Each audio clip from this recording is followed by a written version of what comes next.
Breaking news చూస్తున్నాం. నాంపల్ exhibition ground లో అలైబలై కార్యక్రమం అట్టహాసంగా మొదలైంది. ప్రతి ఏటా దసరా పండుగ సందర్భంగా తమిళనాడు మాజీ గవర్నర్ బండారు దత్తాత్రేయ కుమార్తె ఆధ్వర్యంలో ఈ కార్యక్రమాన్ని నిర్వహించడం జరుగుతుంది. రాజకీయాలకు అతీతంగా అలైబలై కార్యక్రమం నిర్వహించడం ఎప్పటి నుంచో ఆనవాయితీగా వస్తుంది. కాగా ఈ ఏడాది కార్యక్రమం కూడా ఎగ్జిబిషన్ గ్రౌండ్ లో వైభవంగా ప్రారంభమైంది. ఈ కార్యక్రమానికి సీఎం రేవంత్ రెడ్డి, బండారు దత్తాత్రేయ, మాజీ ఉపరాష్ట్రపతి వెంకయ్యనాయుడు హాజరయ్యారు. వీరితో పాటు తెలంగాణ గవర్నర్ జిష్ణుదేవ్ వర్మ, వివిధ రాష్ట్రాల గవర్నర్లు హరిబాబు, జయశంకర్, గుర్మిత్ సింగ్ కూడా హాజరయ్యారు.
ఒకప్పటి తెలంగాణ నేత, ప్రస్తుత హర్యానా గవర్నర్ బండారు దత్తాత్రేయ కుమార్తె బండారు విజయలక్ష్మి ఆధ్వర్యంలో అలైబలై కార్యక్రమం అట్టహాసంగా నిర్వహించారు.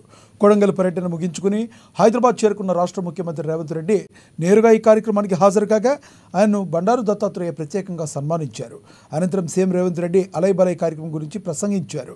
ప్రత్యేక తెలంగాణ సాధన ఉద్యమంలో అలైబలై స్ఫూర్తి నింపిందని, ఒకప్పుడు తెలంగాణలో రాజకీయ పార్టీల పరంగానే కార్యక్రమాలు ఉండేవని, కానీ బండారు దత్తాత్రేయ ఆధ్వర్యంలో పార్టీలకు అతీతంగా అన్ని పార్టీలను ఒకే గొడుగుపైకి తీసుకొచ్చిన గొప్ప కార్యక్రమం అలైబలై అని తెలిపారు.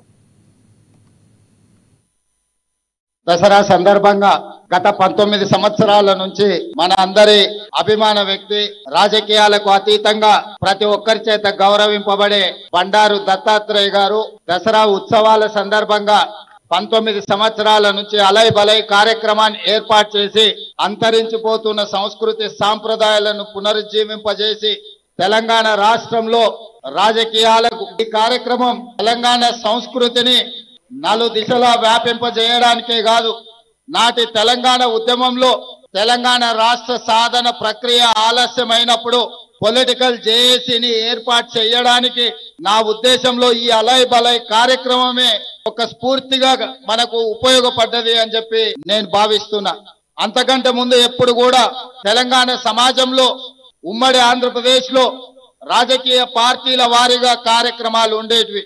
కానీ బండారు దత్తాత్రేయ గారు తెలంగాణ సంస్కృతి సాంప్రదాయాలను కాపాడాలన్న ఆలోచనతోని 19 సంవత్సరాల క్రితం ఈ అలైబలై కార్యక్రమాన్ని ప్రారంభించి దిగ్విజయంగా వారు నిర్వహించడంతో తెలంగాణ ఉద్యమంలో జెండాలకు ఎజెండాలకు అతీతంగా ఒక పొలిటికల్ జేఏసీని ఏర్పాటు చేసి తెలంగాణ రాష్ట్రాన్ని సాధించుకోవడానికి ఈ అలైబలై ఒక స్ఫూర్తిగా పనిచేసింది అని చెప్పి నేను ఈ సందర్భంగా సవినయంగా మీ అందరికి విజ్ఞప్తి చేస్తున్నా. ఆనాడు తెలంగాణ ఉద్యమంలో ఆర్ఎస్ఎస్ నుంచి ఆర్ఎస్యు వరకు, కమ్యూనిస్టు నుంచి కాంగ్రెస్ వరకు, కుమ్మరి, కమ్మరి, వడ్రంగి, చాకలి, మంగలి, ముదిరాజ్ సోదరులు, అన్ని సామాజిక వర్గాలకు సంబంధించిన వాళ్ళు